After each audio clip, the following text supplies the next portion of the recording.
I'm Paul Balcombe. I'm a senior lecturer at Queen Mary University of London.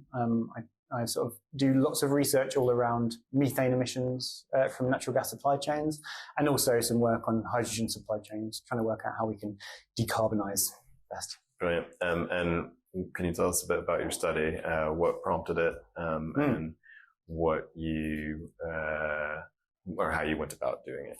Sure. Yeah. So we did a study last year all around working out how much methane is being emitted from LNG carrier ships.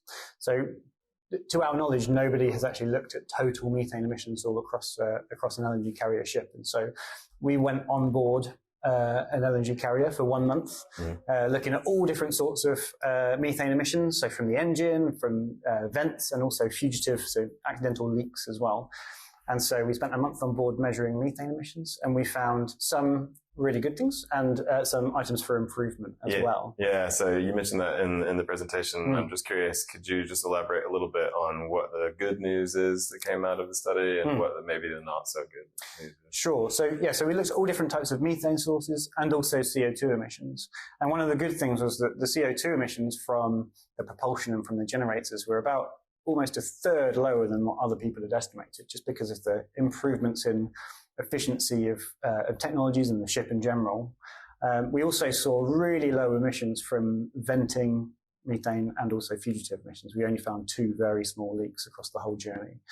And then some of the things that sort of counteract that was that we saw slightly higher methane slip from the engines than we expected. So we saw an average methane slip of around 3.8% of the stuff that you put into the engine just leaks out. And so on the flip side of that, we've identified quite an easy, low-cost method to reduce this slip by trying to operate reduced number of engines at much higher loads.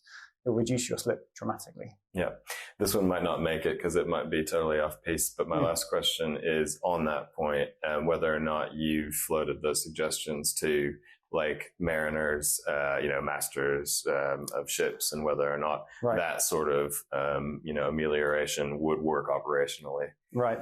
Yeah. And so we've been engaged in lots of conversations with operators or managers of the operators on how we can do that. And it seems that it's certainly feasible to do so. There's obviously other logistical requirements, relating to cost, relating to risk of shutdown. That means why you'd want to operate slightly lower loads. But we think there's certainly potential. Okay. But what we really need to do is understand what the fleet is doing more broadly and how we can learn lessons across different ships and operators to improve performance. Great.